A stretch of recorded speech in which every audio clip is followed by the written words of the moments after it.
정신. 고개를 들었어요. 아저씨, 아직 수치가 덜 깼어?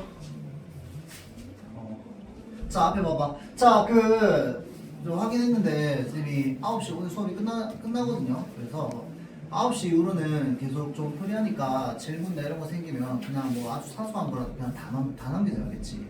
그래서 학교 필기랑 본문이랑 연결해가지고 학교 필기가 이게 어떤 의미로 되어 있는지 이런 것들도 잘 모르겠으면 그런 것도 그냥 다 남겨. 알겠죠? 그러면 어차피 쌤 새벽까지 안 자니까 그냥 뭐 저녁이든 새벽이든 상관없이 그냥 남겨놓으면 좀 답변을 좀 해줄게요. 알겠죠?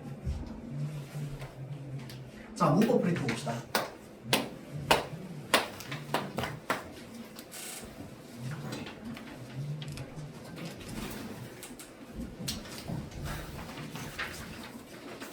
어디 뭐 백지에 뭐 간단하게 메모할 거 있으면 뭐 메모 정도만 될 것 같고 좀 유의해야 되는 거.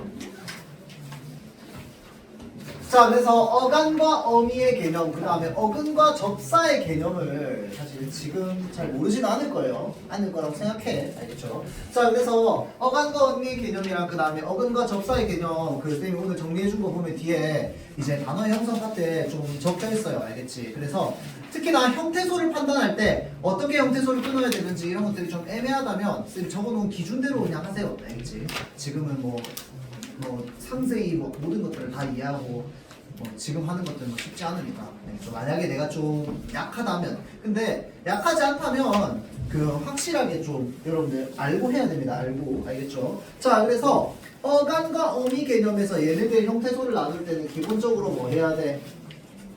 피로를 푼다 이렇게 되어 있으면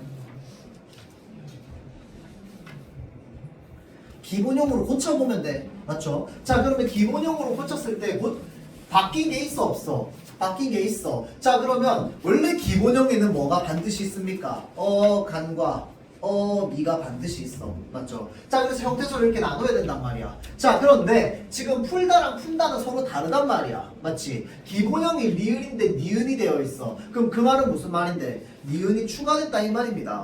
맞죠? 자, 그래서 지금 어간과 어미 사이에 이렇게 추가되어 있는 거 어미보다 먼저 나온다. 먼저 선자를 써서 선어말 어미라고 합니다. 맞죠? 자, 그래서 어간, 선어말 어미, 어미 이런 식으로 구성이 되어 있는 거야. 자, 그럼 여기 있는 이 선어말 어미는 뭔데? 피로를 푼다라고 되어 있으니까 현재 시제 선어말 어미가 되겠지. 맞죠? 자, 그래서 이러한 형태로 구성되어 있는 게 요원입니다. 자, 그 다음에 어근과 접사 개념이 있죠. 자, 어근은요 단어의 실질적인 의미를 나타내는 부분입니다. 그 다음에 접사는 어근에 붙어서 형태를 이제 뜻을 제한하거나 더해주는 역할을 한단 말이야. 그래서 접사가 없는 단어도 많다. 그쵸? 자, 접사는 꼭 있어야 되는 게 아니야. 없는 단어도 많아요. 맞죠? 그런데 어근이 없는 단어 있어 없어? 없습니다. 어근은 반드시 있어야 돼. 맞죠? 자, 그래서 요 어근 접사 개념도 사실은 제일 조심해야 되는 건 용언 파트입니다. 용언 파트. 맞죠? 자, 그래서 용언에서 아까 형태소를 분석하기 위해서 뭐부터 해야 된다? 자, 기본형을 찾아. 맞죠? 자, 그래서 기본형에 있는 어간과 그 다음에 기본형에 있는 어미를 제외해. 그러고 나서 남아있는 그런 찌꺼기들이 있을 거야. 그럼 이 남아있는 찌꺼기들을 보면서 얘가 지금 접사인지 아닌지를 판단해야 된단 말이야. 맞죠? 자, 그래서 예를 들어서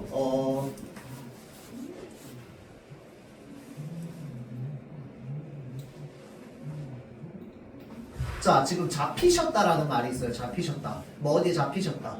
자, 그러면 이 잡히셨다를 형태소를 분석해보면 어떻게 돼? 잡, 히, 시,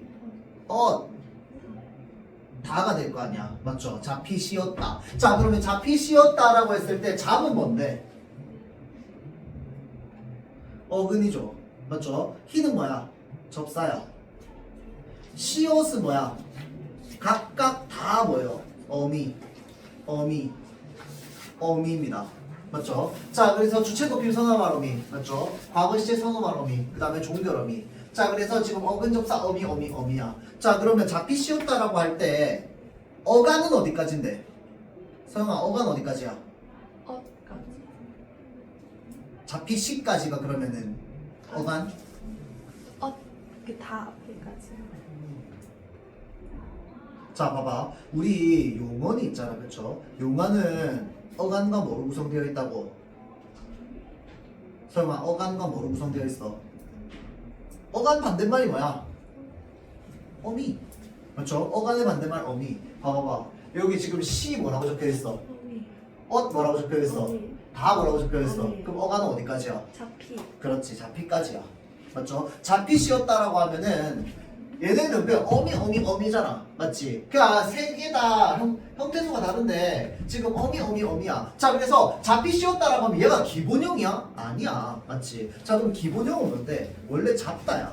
맞지? 자, 그런데 지금 시옷은 어미니까 제외해. 뭐만 남아 지금? 희가 남는단 말이야. 얘 어떡할 거야? 하나의 단어가 형성돼서 그냥 파생어가 된 거야. 맞죠? 자, 그래서 잡다의 희라고 하는 전미사가 붙어서 잡히다가 됐단 말이야. 자, 그러면 잡히다라고 하는 하나의 피동사의 어간이 바로 어디까지야? 잡히까지가 되는 거야. 맞죠? 자, 그리고 잡히다는 어근접사 어미야. 어근접사 어미. 그런데 어간을 따지면 어디까지? 잡히까지가 어간인 거야. 맞죠? 자, 그래서 잡히시었다라고 하면 여기까지 어간, 뒤에가 어미가 되겠죠.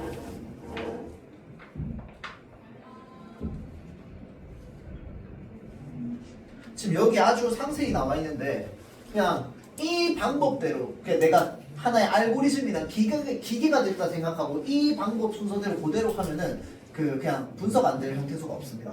알죠?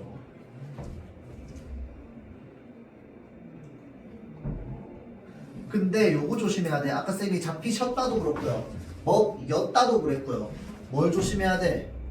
준말을 조심해야 됩니다. 준말을. 알겠죠? 준말은 전부 뭐 해야 돼? 원래 본말로 다 나눠줘야 돼. 알겠지? 그러고 나서 형태를 체크하는 거야.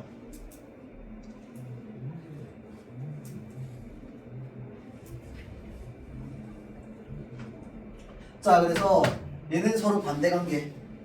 얘네도 서로 반대관계라고 했습니다. 반대관계. 자, 그래서 뭐만 알면 된다. 우리는 종류를. 의존과 형식이 뭔지만 알면 됩니다. 맞죠? 자, 그래서 의존은 뭐 있어? 어간, 어미, 접사, 조사. 맞죠? 자, 형식, 형태소, 접사, 조사. 그 다음에 어미, 이렇게. 자, 그래서 얘네가 아니면 전부 요거고요. 얘네가 아니면 전부 요거인 거야. 맞죠? 자, 그래서 우리가 질문 한번 하자면 예를 들어서 뭐 그럴 리가 없다라고 할 때 리. 맞죠? 그 다음에 할 수 있어라고 할 때 수. 이런 애들을 우리는 뭐라고 합니까? 의존 명사라고 하죠. 백연아, 앞에 봐. 의존 명사의 형태소는 뭘까요? 의존 명사의 형태소, 자립 형태소야, 의존 형태소야? 자, 의존 명사의 형태소, 자립 명사야, 의존 명사야? 서영아 뭐예요? 의존 형태소?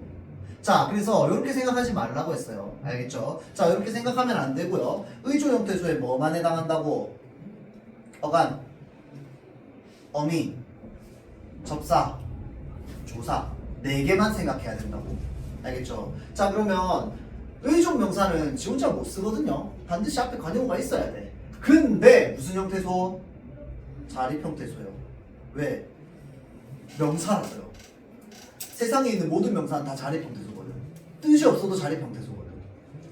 그래서 내가 반대 생각하라고 하는 거야. 어간, 어미, 접사, 조사가 아니면 싹 다 자립이에요. 자립 못해도 자립이야. 형태소가. 무슨 말인지 알겠지? 마찬가지예요. 어미, 접사, 조사. 그러니까 의존 명사에 뜻 있어 없어? 의존 명사에 뜻 없어요. 맞지? 자, 본 뜻 없잖아, 의존 명사에. 근데 그럼에도 불구하고 얘 실질이야, 형식이야? 의존 명사 실질 형태소입니다. 왜? 명사라서 그래요. 알겠지? 명사는 여기 해당 안 한단 말이야. 그래서 얘의 반대를 생각하라고 하는 거야. 알겠죠? 형태소를 구분할 때.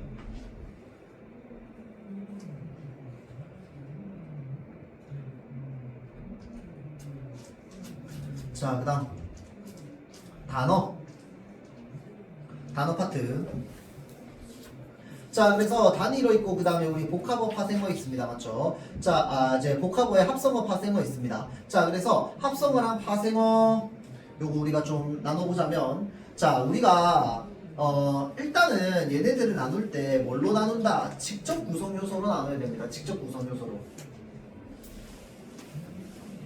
그러니까 지금 요게요. 자, 이 눈웃음을 그래서 파생어로 볼 것이냐, 그 합성어로 볼 것이냐, 이런 것 때문에 이제 직접 구성 요소로 나눈다고 하는 거거든. 자, 봐봐봐. 눈웃음이 지금 세 개의 글자로, 그 세 개의 음절로 구성되어 있잖아. 자, 세 개의 음절로 구성되어 있기 때문에 얘가 만들어질 수 있는 경우의 수는 뭐가 될까요? 두 가지가 있습니다. 일단 첫 번째는 뭔데? 눈웃 플러스 음이야. 그 다음에 또 하나는 뭔데? 눈 플러스 웃음이야. 이게 눈웃 플러스 음일까요? 그건 아닐 거 아니야, 맞지? 단어 자체가 웃음이라는 단어가 있고 웃음이라는 단어에 뭐가 붙은 거야? 지금 눈이 붙은 거 아니야, 맞죠? 자, 그러면 웃음이라는 이 단어 자체에는 어근이 있어 없어?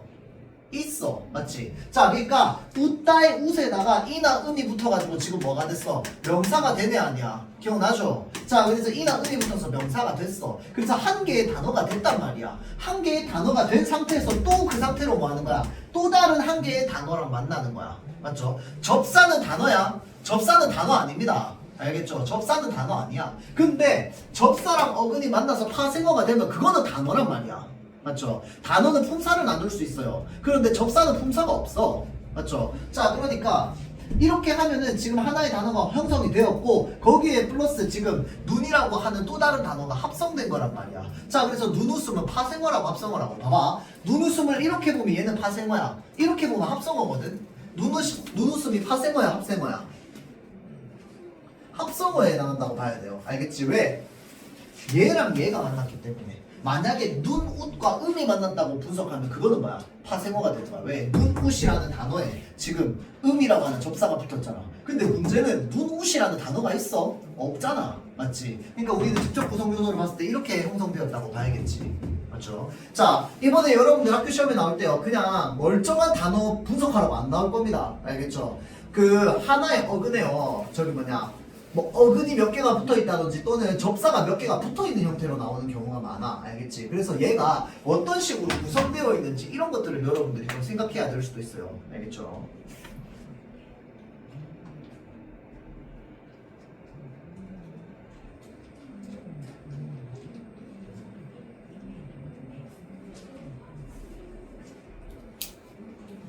자, 지금 직접 요소, 구성 요소 중 하나가 나 이거 이런 식으로 나올 거라고 봐요.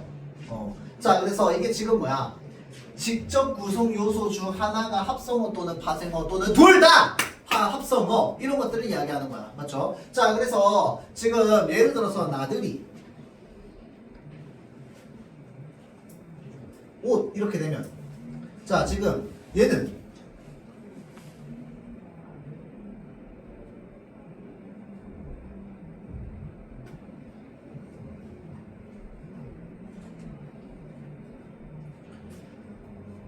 자, 나들이라고 해서 여기에 지금 이 들어가 있잖아. 맞지? 자, 그래서 얘 지금 파생어. 그 다음에 옷 뭐야? 어근. 맞죠? 자, 그래서 파생어와 어근이 만나서 만들어진 건데 합성어가 되는 거야. 맞죠? 자, 그래서 어떻게 바꿔야 되는 거야? 나들이 옷은 A는 그 직접 구성 요소 중 하나가 합성어가 아니라 뭐? 파생어인 거. 왜? 나들이가 파생어라서. 맞죠? 자, 그 다음 눈웃음은 뭐야? 웃음 자체가 뭐라고 했어? 웃다의 웃에다가 전미사 음이 붙은 거잖아. 자, 그럼 얘는 합성어야, 파생어야? 웃음만 따지면 웃음은 합성어야, 파생어야? 파생어. 맞죠? 자, 그래서 파생어의 어근이 만나서 합성어가 된 경우란 말이야. 자, 그래서 직접 구성 요소 중 하나가 뭐인? 파생어인 합성어가 바로 뭔데? 요거 눈웃음. 맞죠?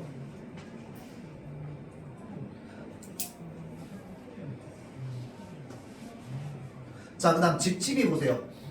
자, 집집이는 형태는 어떻게 나눠야 될까요? 그냥 집과 이야. 맞지? 자, 그럼 얘 구성될 수 있는 형태 한번 생각해 보세요. 집 플러스 집일까요? 아니면 집집 플러스 이일까요? 이게 지금 밑에라는 게 지금은 바로 눈에 보여야 돼. 이 직접 구성 요소는요, 집 플러스 집이가 아니고요, 집집 플러스 이야. 알겠죠? 자, 그러면 집집 자체는 만약에 이렇게 되어 있으면 얘는 합성어야, 파생어야? 합성어야. 왜 그런데? 집집은 여기 사이에 지금 접사가 있어, 없어? 없어. 자, 그러니까 얘는 합성어야. 맞지? 자, 그래서 합성어 뒤에 뭐가 붙었어, 지금? 접사가 붙었거든. 자, 그러면 집집이는 합성어야, 파생어야? 그렇지, 집집이는 파생어라고 해야 되는 거야. 이해되죠? 자, 그러니까 집집이라고 하는 합성어 뒤에 접사가 붙어있는 형태니까. 자, D 봐봐. 그러면 구성 요소를 생각해보세요. 직접 구성 요소를 생각하면 하나가 파생어인, 이거 파생어야, 합성어야? 합성어. 맞죠? 그러니까 하나가 파생어가 아니라 뭐가 돼야 되는 거야? 합성어가 돼야 되는 거야. 이해되죠? 그러니까 이런 식으로 선지를 구성할 겁니다. 알겠죠? 자, 그 다음 통사적 합성어. 자, 요거 합성어 종류 중에서 통사적 합성어랑 비통사적 합성어는 내가 뭘 외우라고 했어요? 이 통사적 합성어의 유형 4가지 외우라고 했어요. 좋아요. 비통사적 합성어 유형 4가지 뭐 있었는데?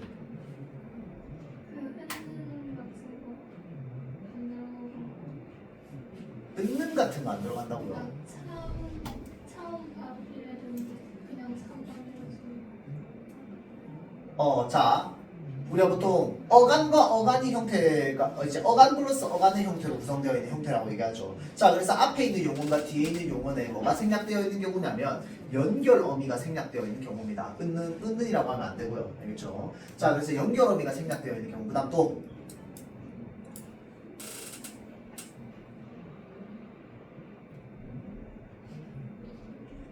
배경아 혹시 기억나니? 네. 비통 얘기했어요. 기억나니 아이가? 네, 이랬잖아. 네? 비통사적 합성어 유형 4가지.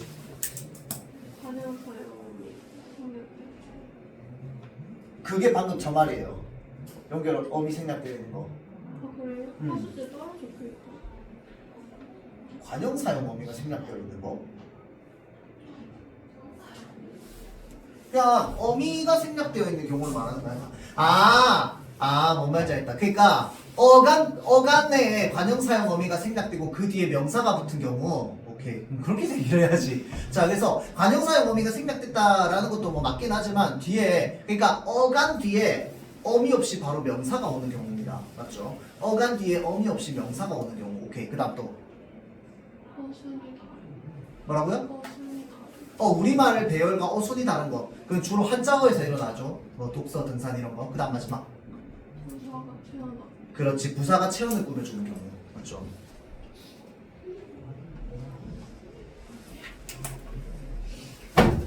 자, 그래서 이렇게 4가지가 비통사적 합성어에 해당합니다. 맞죠? 자, 이 4가지만 해당하고 이 4가지 이외의 것들은 전부 뭐라고요?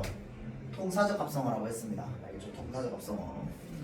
자, 그래서 여기에 나와 있는 이런 척척박사 이런 것들 있죠. 이런 것들이 지금 척척이라고 하면 얘는 부사거든. 박사는 뭐야? 명사잖아. 맞죠? 그래서 부사 플러스 명사의 형태로 구성되어 있는 비통사적 합성어입니다. 알겠죠? 자, 지금 찬밥 같은 경우에는 뭐야? 우리가 예를 들어서 뭐 밥이 차다. 그 다음에 거기에 플러스 관형사용 어미 붙어있지. 그러고 나서 뒤에 뭐야? 밥이라고 해서 얘가 지금 뒤에 나오는 명사를 꾸며주는 형태. 이 관용어가 명사를 꾸며주는 형태는 우리가 일반적이잖아. 맞죠? 자, 그래서 이런 것들을 우리가 통사적 합성어의 예시라고 볼 수 있겠죠. 자, 그 다음에 통사적 합성어 중에서 여러분들 헷갈리면 안 되는 거. 그냥 명사가 연달아 나와 있는 거 있잖아. 맞죠? 명사 플러스 명사로 구성되어 있는 거. 그래서 이 명사 플러스 명사로 구성되어 있는 거 역시 뭔데? 통사적 합성어에 해당합니다. 자, 그럼 물어봅시다. 눈웃음이라고 하면 얘는 통사적 합성어야? 비통사적 합성어야?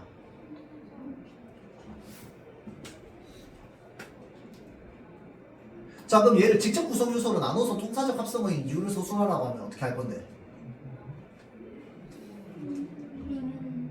그렇지. 눈과 웃음을 나눌 거야.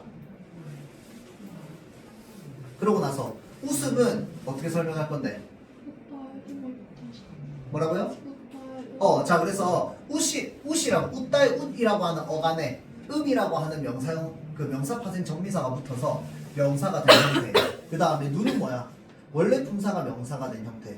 자, 그래서 명사 플러스 명사의 구조로 되어 있는 통사적 합성어의 다가 되겠지. 이해되죠? 그 다음에 용언 플러스 용언의 연결 중에서 중간에 연결어미 들어가 있는 경우 맞죠? 걸어가다. 그럼 이럴 때는 얘네들 형태수 다 어떻게 나뉜다고? 싹 다 나뉜다고. 맞죠? 자, 그래서 왜? 어간어미로 구성되기 때문에. 맞죠? 자, 그래서 그렇게 보면 되고요.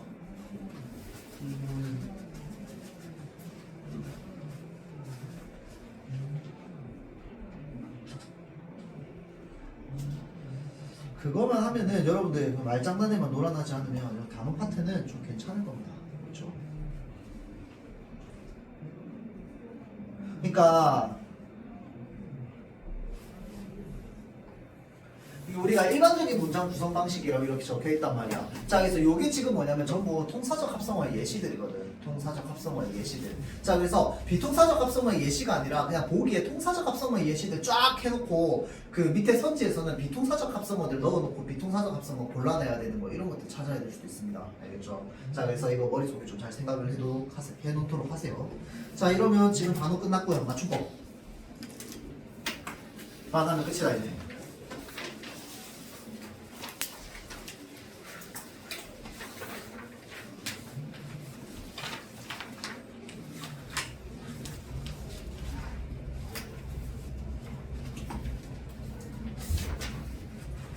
근데 여러분들 이거 맞춤법 할 때 혹시 학교 교과서 썼어?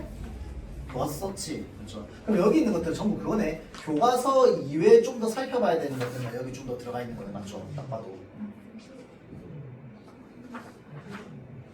자, 그러면 지금 자 한글 맞춤법의 기본 원리라고 해서 자 지금 우리 한글 맞춤법은 뭐대로 적는 거 일단 첫 번째 소리대로 적는 거 표음 맞죠? 어법에 맞도록 적는 거 뭔데? 표의 맞죠? 자, 그래서 어법에 맞도록 함을 원칙으로 한다라고 할 때 어법과 관련되어 있는 조항 두 개 크게 제일 처음에 나오는 거. 첫 번째는 뭐랑 뭐를 구별하여 적는다. 체험과 조사는 구별하여 적는다. 맞죠? 자, 그 다음에 용언의 어간과 어미는 구별하여 적는다. 맞죠? 자, 그래서 요것과 관련해 가지고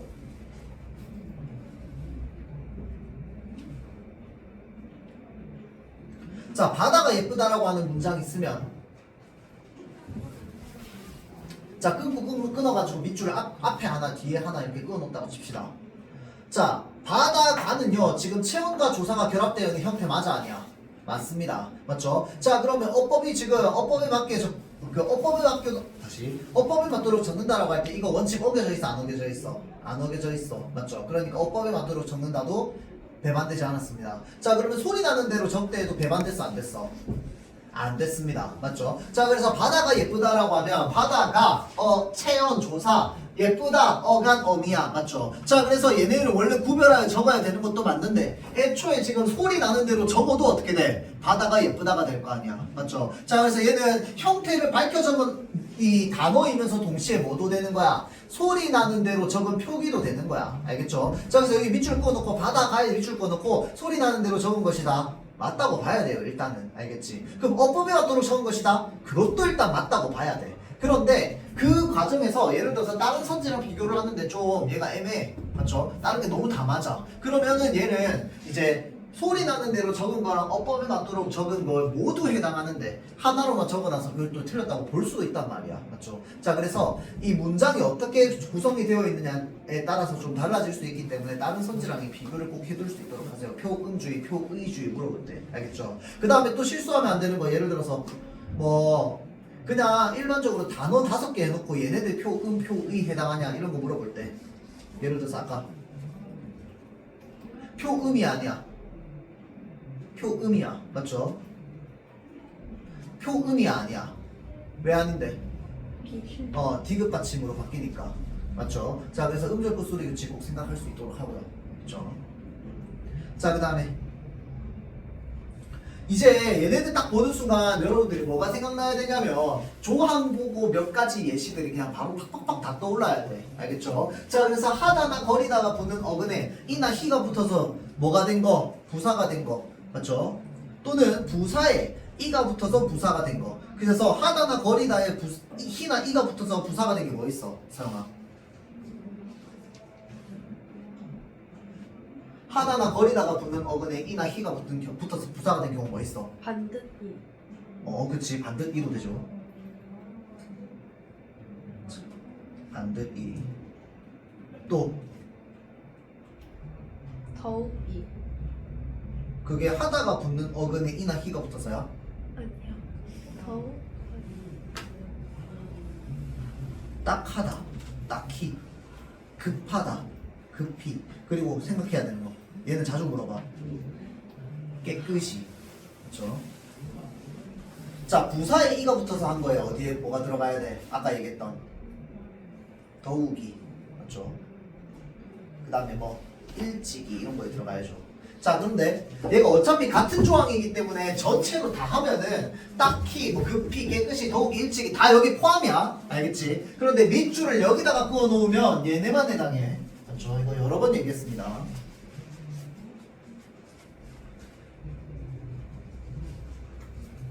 하다가 붙지 않는 경우에 소리 나는 대로 적는 거가 있어.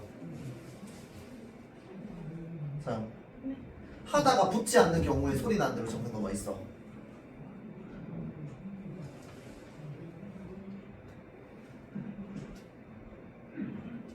반듯이. 반드시. 그렇죠. 또 뭐 있어? 슬며시. 이런 거. 슬며타다 이런 거안 되는 거. 그렇죠. 그 다음에 이거 갑자기. 얘들이 하다나 거리다가 붙지 않는 어근이죠.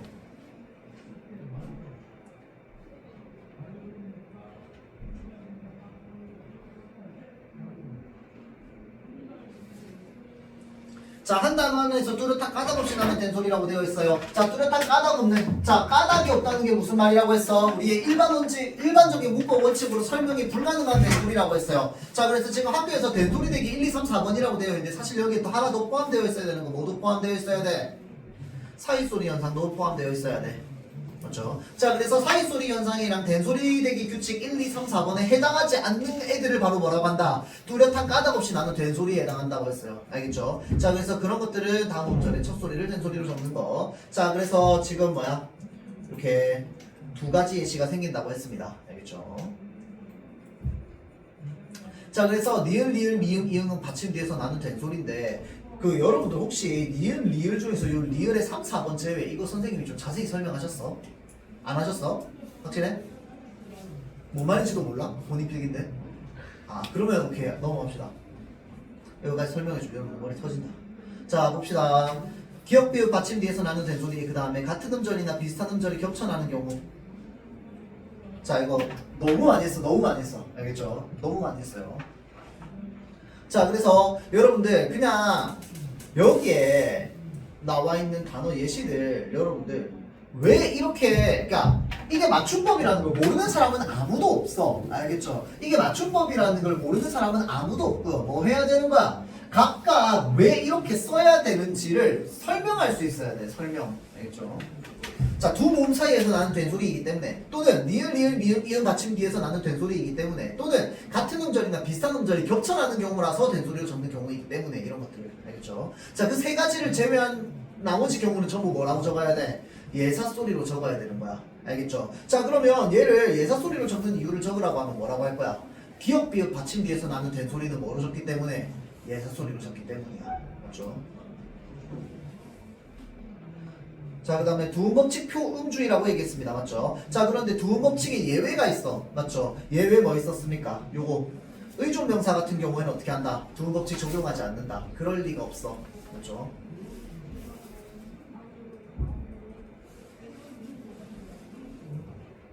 자, 그 다음에 연률 얘도 예외죠. 다만. 자, 그래서 모음 뒤, 니은 받침 뒤였습니다. 기억나죠? 자, 그 다음에 사이시옷. 자, 이제 한번 물어봅시다. 사이시옷을 붙여야 되는 이제 그 알고리즘 해가지고 일단은 조건들이 있잖아. 그래서 일단은 첫 번째 조건 뭡니까? 보경아. 불교가 하나 이상. 근데 그거는 두 번째 조건이야. 일단 그 위에 더 첫 번째 조건은 뭐야? 합성. 그렇지. 일단 합성어여야 돼. 맞죠? 그 다음에 뭐로 넘어가? 두 말 중 하나 이상이 고유어여야 하는 거. 그 다음은 그럼 끝이야? 아니요, 그 세 가지 중에 택하는 거. 자 그러면 요거 하나 물어봅시다. 지난번에 이거 했던 건데 이거 기와집이야 기와집이야? 와 집이야 맞죠? 내 사이시옷 안 붙인단 말이야. 내 사이시옷 안 붙이는 이유가 뭔데? 배경은 뭐예요? 아, 붙이는 줄 알고 있었던 거야 혹시? 아니죠? 아니요. 어. 진짜 들어보고 들었는데 다송아 이거 사이시옷 붙이지 않는 이유가 뭐예요? 정확하게 얘기해주세요. 문장으로 얘기해주세요.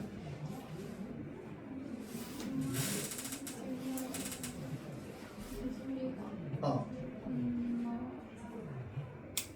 자, 그래서 그렇지 기와 뒤에 그러니까 기와와 집이라고 할 때 우리가 보통 이 위치를 뭐라고 얘기하는데 뒷말의 첫 소리라고 하죠. 뒷말의 첫 소리가 뭐로 나지 않을 때 된소리로 나지 않을 때는 사이쇼 붙이지 않는단 말이야. 그러면 세 번째 조건에 일단 뭐가 필요해? 뒷말의 첫 소리가 뭐로 날 때? 된소리로 날 때. 자, 그러니까 첫 번째 이제 저기 뭐냐 두 말이 합쳐져서 만들어진 합성어의 경우. 그 다음에 두 번째는 뭐였어? 앞말과 뒷말 둘 중에 하나 이상이 고유어인 경우. 그 다음 세 번째 조건은 뭐야? 뒷말의 첫 소리가 뭐로 날 때? 된소리로 날 때인 거야. 맞죠? 그러고 나서 뭐 해야 돼 이제? 얘기를 해줘야겠지. 맞죠? 자 그럼 뒷말의 첫 소리가 된소리로 날 때 그 다음 또 미음. 자 뒷말의 첫 소리가 된소리로 나지 않더라도 니은 미음 소리 앞에서 뭐가 할 때? 미음 소리. 니은 소리가 더 날 때. 맞죠? 그 다음 마지막은 그 니은이 더 나요. 그치? 자 그래서 앞말의 모음과 뒷말의 모음 사이에 니은 소리가 더 나는 경우입니다. 맞죠? 자 그래서 여기에 나와 있는 거는 다 보면 되고 자 그러면 그거 하나 물어봅시다. 배경 자 사이 시옷이 한자어 플러스 한자어에 붙을 수 있어 없어? 예. 그러니까 일단 그 원칙은 붙을 수 없는 게 원칙이야. 맞죠? 한자어 플러스 한자어는 이제 붙을 수 없는 게 원칙입니다. 그런데 붙을 수 있는 예외들이 있었지. 혹시 예시 단어들 기억나? 택간 오케이. 그 다음 잠깐 그 다음 한 5개까지만 얘기해볼까? 네? 다섯 뭐 있었어? 횟수 오케이. 또 서영아 뭐 있었어? 새빵. 새빵. 그 다음 추아 뭐 있었어? 유경 혹시 생각나니? 여기에 추가적인 예시 택간, 착간, 횟수, 새빵 하나만 더 하고 싶은데 그렇지 숫자. 자 그럼 여기 하나 더 해서 개수 돼 안 돼? 안 된다고 했어. 알겠죠? 자 개수는 개하고 수로만 써야 됩니다. 근데 개수가 한자어 플러스 한자어인 거 맞다고 했어요. 알겠지? 그런데 우리 쓸 때 개수 이렇게 쓰면 안 됩니다. 알겠죠? 개와 수로 써야 돼요. 개와 수로. 알겠지? 자 그 다음에 어떤 문제 보니까 진짜 치사하게 뭐 이런 식으로 돼 있던데 택간에 택간도 되니까 택빵도 되는 거 아니에요? 택빵이라는 단어 자체가 없습니다. 맞죠? 사전에 아예 없어요. 알겠지? 택빵이라는 말은 없어. 알겠죠? 자 그래서 요렇게만 우리가 좀 알고 있으면 된다. 그렇죠?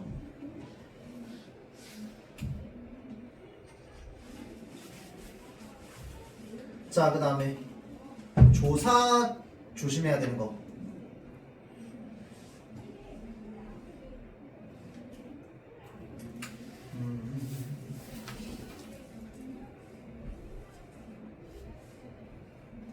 뭐 이런 것들. 자, 지 같은 경우에는 뭐랑 뭐가 헷갈린다고 했어요?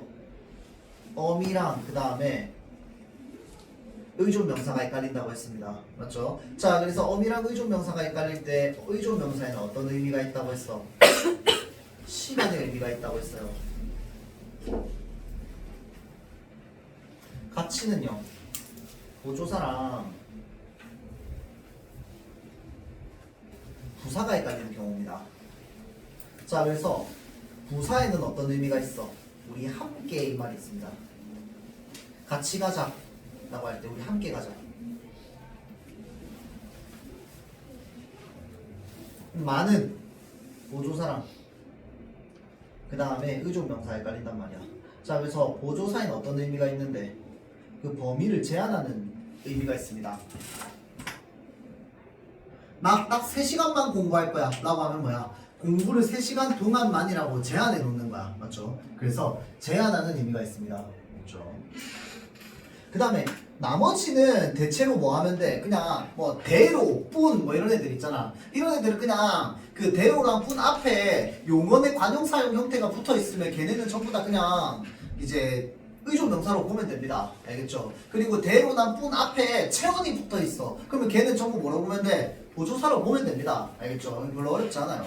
자, 그래서 제가 헷갈리는 유형들 이거 말고도 사실 좀 많긴 한데 수밖에 없었다. 초가 시. 자, 그래서 이런 것들 좀 잘 기억할 수 있도록 하고요. 그 다음에 우리가 방금 여기 저기 밑에 나와 있는 예시 중에 무슨 시 있습니다. 초과 시에 뭐 이런 것들. 초가 띄우고 시다 맞죠? 그 다음에 공사 중 이런 거. 그 다음에 부모 자식 간. 얘네들은 전부 한자어거든요. 한자어인데 의존명사처럼 쓰이는 한자어입니다. 알겠죠? 그래서 뭐 해준다? 앞말이랑 띄워서 적어줘야 됩니다. 알겠죠? 뭐가 할 시에 뭐 공사 중. 그 다음에 부모 자식 간에 라고 할 때 이런 것들.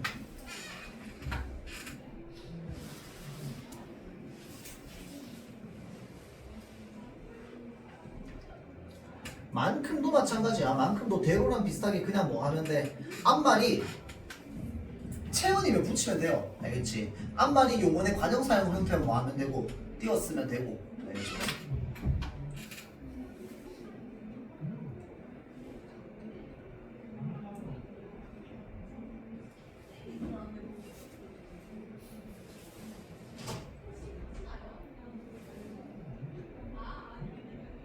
근데 이거 중법 기출문제 풀어보기 여기 지금 있는 거 보니까 여기 1번부터 5번 선지 지난번에 풀은 거 문제랑 똑같네. 맞죠? 이거 여러분들 기출문제가 그냥 모고 기출도 있는데 중간에 보니까 그냥 여러분 학교에서 나왔던 기출문제도 여기 그냥 선생님 넣어주신 것 같네.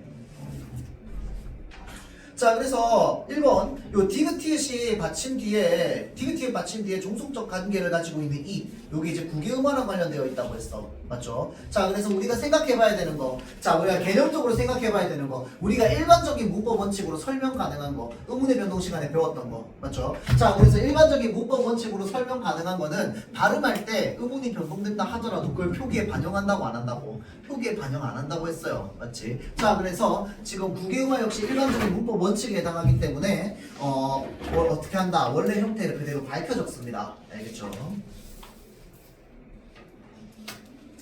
그 다음에 아까 얘기 안 한 거 있다. 요거 19항이랑 20항. 자, 19항이 뭐였느냐? 간에 이나 음이 붙어서 명사로 된 경우. 그 다음에 간에 이나 희가 붙어서 뭐가 된 경우? 부사가 된 경우.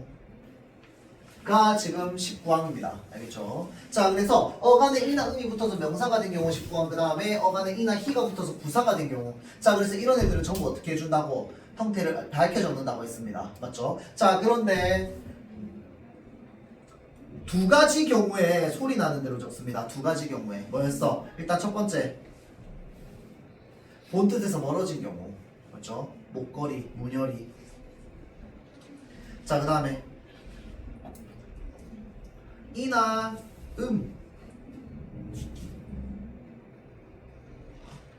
이외의 점이사가 붙어서 된 것들.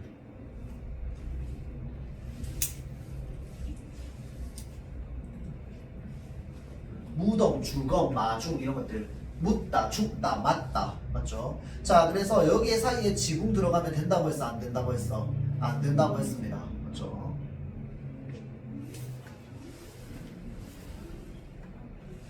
자, 그 다음 20항은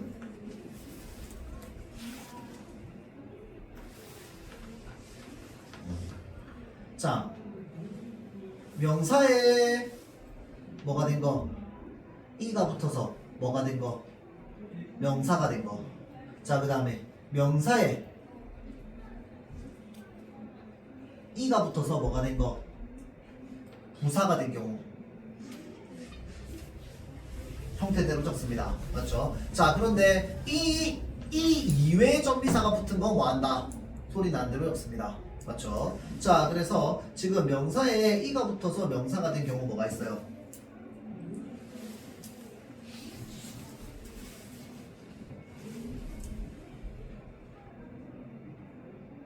내가 교회였는다. 집집이. 그럼 부사가 된 경우잖아. 집집. 오케이. 말 잘했어요. 자, 집집이 잘했다. 맞죠? 생각해보면 명사에 이가 붙어서 명사가 된 경우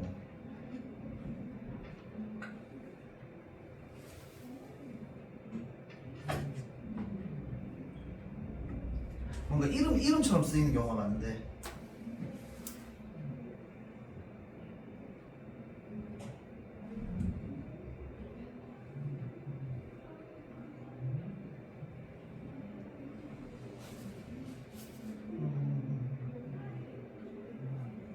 이시팡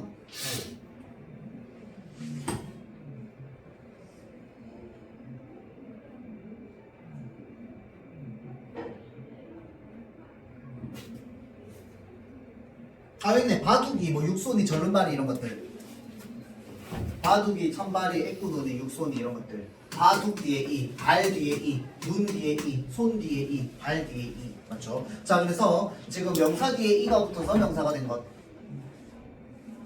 자 그 다음에 19항에 저기 20항에 붙일 예시. 자 이 이외의 모음으로 시작된 전미사. 그러니까 이거는 지금 무엇에 명사에 결합되어 있는 형태인 거야. 맞죠? 자, 그래서 박각 같은 경우에는 뭐야? 박 플러스 악. 맞죠? 바가지도 박 플러스 아지. 지붕도 지 플러스 웅. 그 다음에 이파리도 이 플러스 알이. 맞죠? 그래서 명사에 이 이외의 모음이 붙어서 명사가 된 경우 어떻게 한다? 소리 나는 대로 적는다. 그렇죠? 소리 나는 대로 적는다. 자, 다음. 자, 근데 봐봐봐. 이가 붙었다, 희가 붙었다라고 하는 게 뭐냐면 일단 기본적으로 얘네들이 뭐 축약이 일어나거나 또는 연음이 일어나는 상황이거든. 결국은 얘가 어느 종류에 해당하냐면 모음으로 시작하는 전미사의 경우 연음이 많이 일어나기 때문에 이는 형태를 밝혀줬고 이가 아닌 모음으로 시작하는 전미사는 어떻게 해준다? 소리 나는 대로 적는다 이 말이거든. 자 그러면 자음으로 시작하는 전미사는 어떻게 할까? 자 자음으로 시작하는 전미사는 그냥 전부 뭐 해주면 된다? 형태를 밝혀 적어주면 됩니다. 맞죠? 자 그 다음에 접두사가 붙은 형태 그 다음에 합성어가 된 형태 전부 뭐 하는데 형태를 밝혀 적어주면 됩니다. 그렇죠? 자 그 다음 나머지는 말 다 있고 준말 본말. 자 이거 준말 본말은요 여러분들 그냥 우에 아어가 붙어가지고 와워가 되는 경우 그 다음에 왜가 뭐가 되는 경우 요 왜가 되는 경우야. 맞죠? 자 그래서 지금 여기 우에 뒤에 아 붙어있는 얘가 바로 뭐예요? 어미의 역할을 하는 겁니다. 어미의 역할. 자 그래서 이거 줘 라고 하면 이 줘는 사실은 뭐야? 주어야 주어. 맞죠? 자 그래서 이렇게 끊으면 어간 어미가 되는 거야. 맞지? 자 그 다음에 이 뒤에 어가 와서 여로 줄어들 적에 이게 뭐가 있어? 아까 잡히셨다.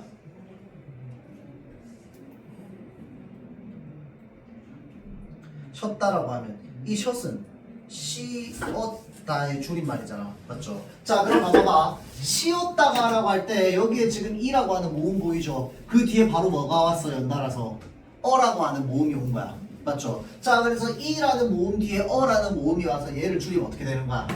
쉬었다가 되는 거란 말이야. 맞죠? 자 그래서 여로 줄어들 때는 준대로 적는다의 예시는 바로 이겁니다. 그렇죠? 나머지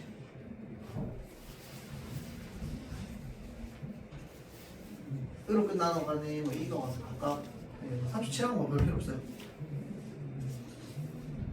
자 그 다음 10번 봅시다. 요거하고 맞히자.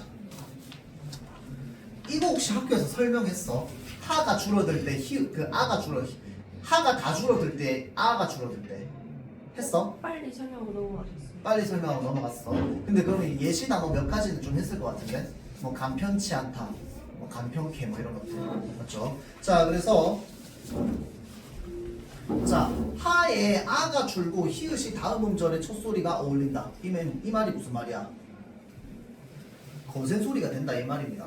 알겠죠? 그러니까 하가 있어. 간편하다에 하가 있어. 예를 들어서 간편하다에 하. 그런데 이 하에 아가 줄어들고 히읗만 남아있어. 예를 들어서 히읗만 남아있으면 그 다음 음절이 예사 소리면 만나서 뭐가 돼? 거센 소리가 된단 말이야. 자 그래서 예를 들어서 간편하게야. 맞죠? 자 그럼 이 하에서 뭐만 사라져? 얘만 사라져. 맞지? 그러면 간편 히읗 개잖아. 맞죠? 간편 히읗 개면 얘가 어떻게 된다고? 간편 캐가 됩니다. 맞죠? 자 그러면 예를 들어서 간편 캐 말고 뭐가 있냐? 넉넉하다.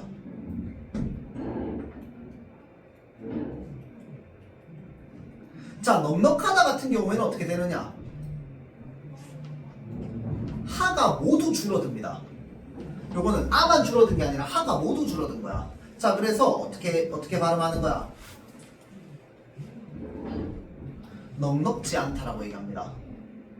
그래서 이 차이가 뭐라고 했어? 여기 어간의 끝소리가 울림소리면 그러니까 여기 어근의 끝소리가 울림소리면은 어떻게 한다? 아만 사라져. 그래서 캐로 변합니다.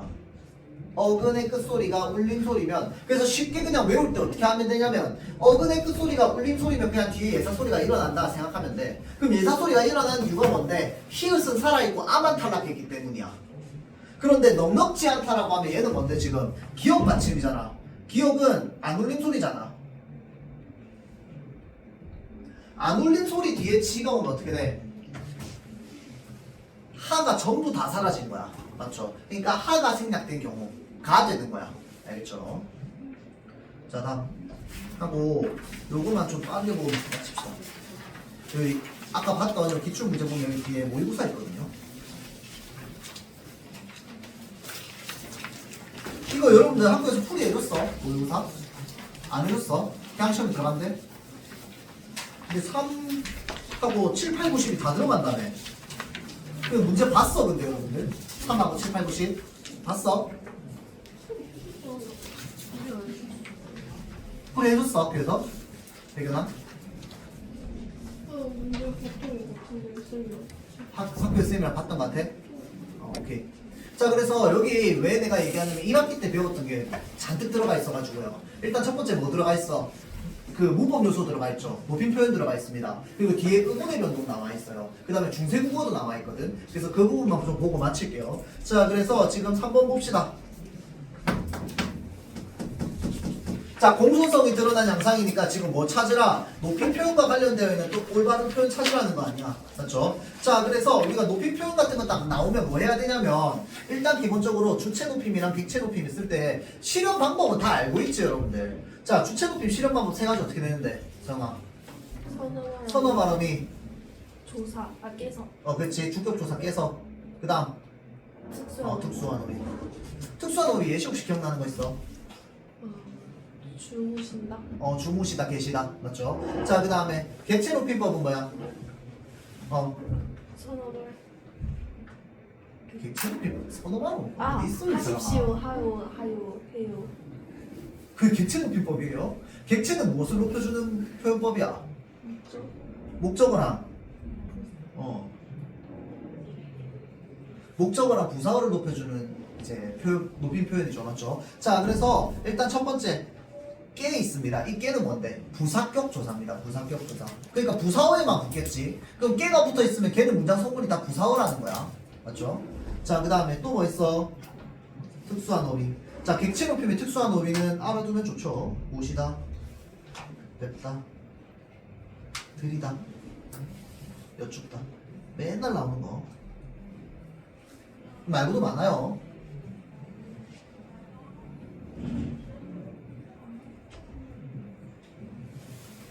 자 자 그럼 이제 여기서 뭐 하면 돼? 문장에서 자 높임법이 실현되어 있는 형태들 그냥 다 찾으면 돼. 맞죠? 자 다 찾으면 어떻게 돼? 엄마는 지금 어디 가셨어? 여기 있네. 맞죠? 자 할머니께서 전화해달라고 하셨어. 그럼 어디 있어? 깨서랑 셔 있네. 맞죠? 자 그 다음에 수업 내용에 대해서 여쭤봐두니까 여쭤봐까지 있고요. 그 다음에 또 뭐도 있어? 요도 있습니다. 맞죠?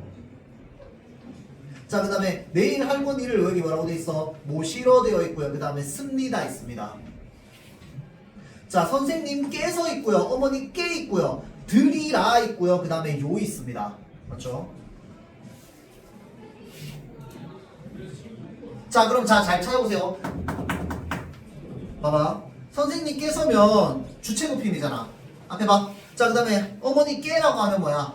객체 높임이야. 드리다 뭐라고 했어? 객체야 주체야? 객체. 하셨어 요 뭐야? 상대야. 자 그럼 이 문장만요 높이는 상대 찾아봅시다. 자 주체 높임이야. 그 문장의 주어인데 깨서가 주격조사라며. 그러면 누구 높이는 거야? 당연히 주어의 선생님 높이는 거죠.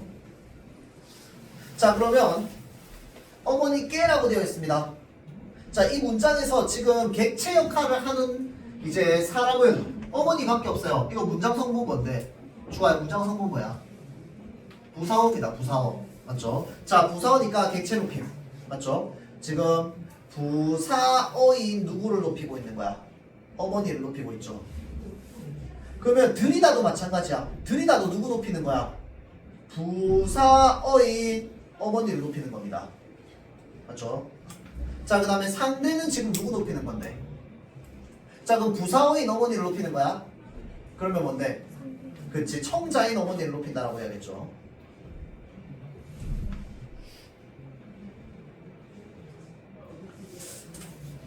그러니까 똑같은 어머니야 맞지? 근데 이거는 부사어인 어머니를 높이는 거고 이거는 청자인 어머니를 높이는 거야. 대상은 똑같지? 넘어갑시다. 자 다음 7번.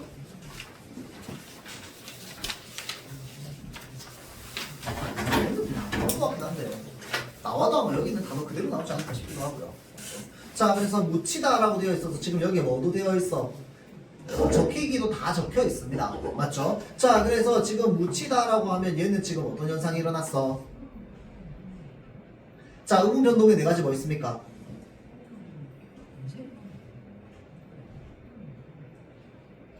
자 교체, 탈락, 그 다음 축약, 첨가 이렇게 있다. 그렇죠? 자 그래서 다시 위로 올라가서요. 묻히다 같은 경우에는 디귿이랑 히읗이 만난 거야. 맞죠? 자 그래서 얘 지금 뭐 일어났습니까 여러분들? 일단은 뭐부터 봐야 돼? 무하고 나서 t부터 봐야 돼요. 맞지? 자 그래서 요거는 지금 무엇에 해당해? 축약에 해당하지. 근데 t가 지금 1을 만나가지고 치로 변했잖아. 이거는 뭐에 해당해? 그렇지 교체에 해당하지. 자 그래서 축약과 교체가 일어나 있습니다. 그렇죠? 털양만 어떻게 돼 있어? 자 잘 보세요. 지금 양이 초성이 이응으로 지금 소리가 비어 있잖아. 맞죠? 자 얘가 지금 초성이 이응으로 소리가 비어 있으면 얘가 리을로 변할 수 있는 경우의 수는 한 개밖에 없습니다. 뭘까요? 맞아요. 첨가는 첨가인데 우리는 첨가 종류가 하나밖에 없잖아. 뭐 첨가밖에 없어? 그렇지. 니은 첨가밖에 없어요. 그 말은 무슨 말인데? 니은에서 리을로 변하는 변동 과정이 반드시 하나 더 있어야 된다는 얘기야. 맞죠? 자 그래서 지금 얘는요 털량만이 되었을 거예요. 량이 뭐가 됐겠어? 량이 됐겠지. 우리는 첨가는 니은 첨가밖에 없단 말이야. 근데 지금 소리는 리을이 첨가됐어. 그러면 뭐야? 니은이 리을로 첨가됐어. 그러니까 지금 여기에서 첨가 일어났고요. 그 다음에 여기에서 뭐가 일어났어? 교체 일어났지. 자 그래서 털량말은 지금 첨가와 교체가 일어난 겁니다. 자 다음 극적 극적. 자 겹받침 같은 경우는 우리가 장군 단순화에 의해서 탈락이 일어납니다. 맞죠? 자 그래서 지금 탈락이 일어나서 기역 받침이 됐어. 기역 받침 뒤에서 일어나는 뭐야? 뒤에는 된 소리다. 그렇죠? 자 그래서 지금 된 소리는 뭐에 해당해? 교체에 해당하지. 자 그래서 탈락과 뭐가 일어나? 교체가 일어나죠. 척박하다는 지금 여기 척이랑 빡 기역 받침이랑 빡 사이에는 뭐야? 된 소리 되기. 교체 일어나지. 그런데 박하다라고 할 때 카는 뭐야? 축약이겠다. 맞죠? 자, 그 다음에 국따라타는 탈락. 그 다음에 국따라타라고 해서 얘는 뭐야? 된소리 대인 극체. 맞죠? 그 다음에 라타에서 뭐가 일어나? 축약이 일어납니다. 3개 일어나네 여기서는. 다송아 기억나니? 기억나요?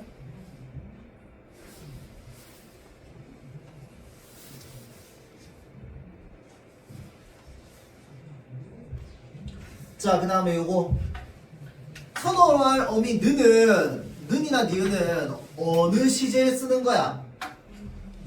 선어말 어미 는 어디에 언제 쓰는 거야? 현재 시제에 쓰는 겁니다. 자, 선어말 어미 는이 못 붙는 단어가 있어요. 어떤 단어가 못 붙어? 서영아, 어떤 단어가 못 붙어? 선어말 어미 는이 붙을 수 없어서 우리가 구분하기 되게 쉬운 거 있잖아. 품사 구분할 때. 명사? 예. 명사에 어미가 어떻게 붙어요? 어미는 일단 기본적으로 뭐야? 동사랑 형용사겠다, 그쵸? 자, 그래서 형용사에 선제, 시제, 선어말 어미 는 붙을 수 있어, 없어? 없어요, 맞지? 예쁜다 안 된단 말이야, 맞죠? 자, 그래서 현재 시제, 선어말 어미는 어디에만 붙을 수 있어? 동사에만 붙을 수 있습니다. 자, 근데 현재 시제 선어말 어미를 쓰면 무조건 현재 시제야. 그건 아닙니다. 맞죠? 자, 그래서 이 현재 시제 선어말 어미는요, 뭐도 나타낼 수 있어? 현재도 나타낼 수 있고요. 그 다음에 뭐도 나타낼 수 있냐면 일반적 사실도 나타낼 수 있습니다. 우리가 알고 있는 진리 같은 거, 과학적 사실 같은 거. 그 다음 또 하나는 뭘까요?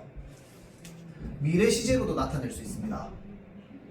나 내일 제주도 간다 라고 하면 제주도 간 거야 안 간 거야? 안 간 거야, 맞지? 자, 그래서 나 내일 제주도 간다라고 할 때 미래 시제를 간다라는 현재형 선어말 어미를 붙여서 어떻게 표현하는 거야? 내가 내일 제주도에 감을 확신해서 얘기할 때 현재 시제 선어말 어미를 사용해서 미래를 나타낼 수 있습니다. 알죠?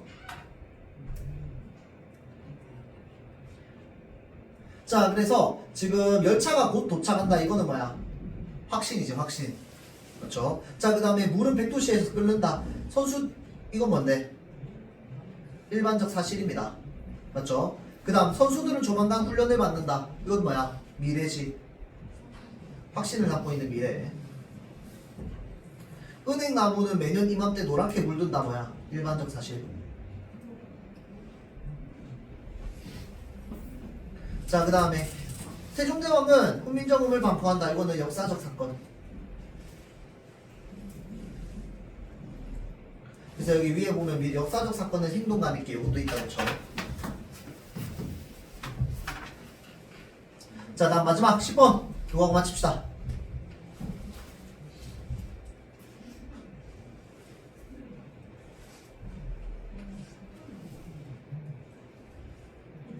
자, 몸조화 생각해 봅시다.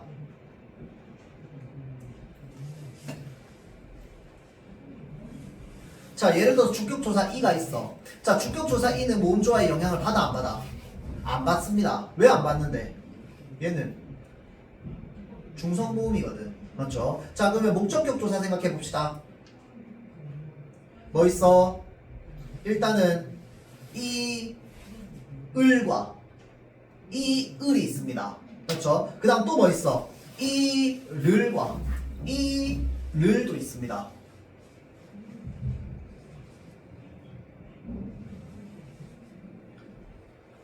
자, 얘네를 가르는 기준을요, 여기 이 지금 선지에서 뭐라고 적혀 있냐면요, 선행체연의 모음에 따라 라는 말이 있고요. 자, 그 다음 선행체연의 자음에 따라 라는 말이 있습니다. 백연아 물어볼게요.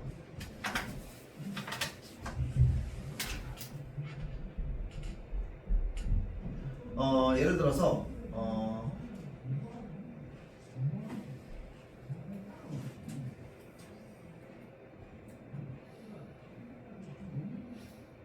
아니다. 예를 들어서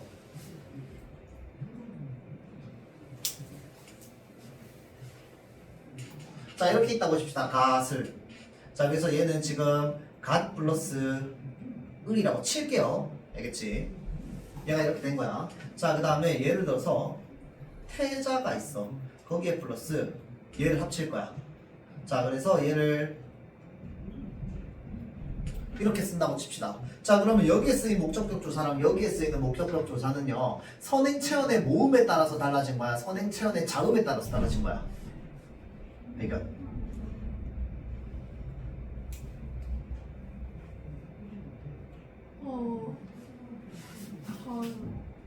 선행체언의 어떤 자음? 마지막에 받침 때문에 그런 거. 그렇지. 자, 그래서 지금 얘에 따라서 달라지는 겁니다. 맞죠? 자, 그래서 을과 르는 일단 기본적으로 무엇에 따라서? 선행체언의 자음에 따라서 달라지는 거야. 맞죠? 자, 그 다음에 얘랑 얘는 그러면 뭐 때문에 달라지는 거야? 선행체언의 모음 때문에 달라지는 거야. 맞죠? 선행체언의 모음에 따라서 뭐 하는 거야? 양성이면 양성, 음성이면 음성 써야 되잖아. 기억나죠? 자, 5번 선지 한번 봐봐. 이거 여러분들 이거 10월달에 모의고사 푼 거잖아. 이거 알고 푼 사람 있니 혹시? 이거 설명해보라니까 1학년 아무도 설명 못하던데. 자, 지금 따님을이라고 하면 따님이야. 맞지? 거기에 플러스 을이야. 그리고 자비를 하라고 하면 자비하고 나서 르이거든. 맞죠? 자, 그래서 똑같이 지금 을과 르이 이렇게 쓰여 있단 말이야. 맞죠? 이렇게 쓰여 있으면 이거는 뭐야? 선행체언의 모음에 따라서 목적격 조사의 형태가 다르게 나타난 게 아니고 뭐에 따라서? 선행체언의 자음에 따라서 다르게 나타난 거라고 봐야지. 이해되죠? 이게 사실 1, 2, 3, 4번은요 선지 너무 쉬워서 그냥 나중에 여러분들 읽어보면 다 이해될 거야. 이거 1, 2, 3, 4번 보고 바로 안 떠오르면 좀 반성해야 되고. 자, 그래서 너무 쉽고요. 5번을 그러니까 1, 2, 3, 4 이거 풀 때 여러분들 다른 친구들 보니까 거의 대부분 모의고사 풀 때 1, 2, 3, 4번이 아니라서 5번 찍었다는 애들이 거의 대부분이었어요. 5번을 설명하라고 하면 왠지 설명을 못하는 경우가 많았어. 그래서 이건 좀 얘기를 해준 거고요. 나머지는 여러분들 보면 다 알 겁니다. 9번 문제는 너무 쉬워서 얘기 안 했어요. 보면 다 알 거야. 정리하고 마칩시다. 아유,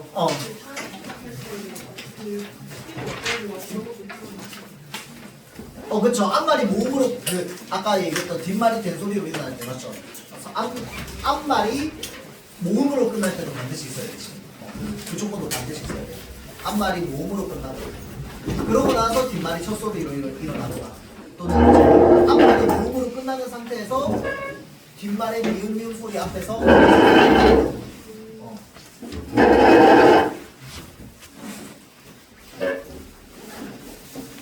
고생했어요. 집에 가서 복습을 좀 해주세요. 알겠지? 고생했어. 그 막 EBS에서 나온 거랑 그 써가지고 있잖아요. 나도 보면서 막 저희가 다른 프린트 시간 없으면 나오는 지문만 바로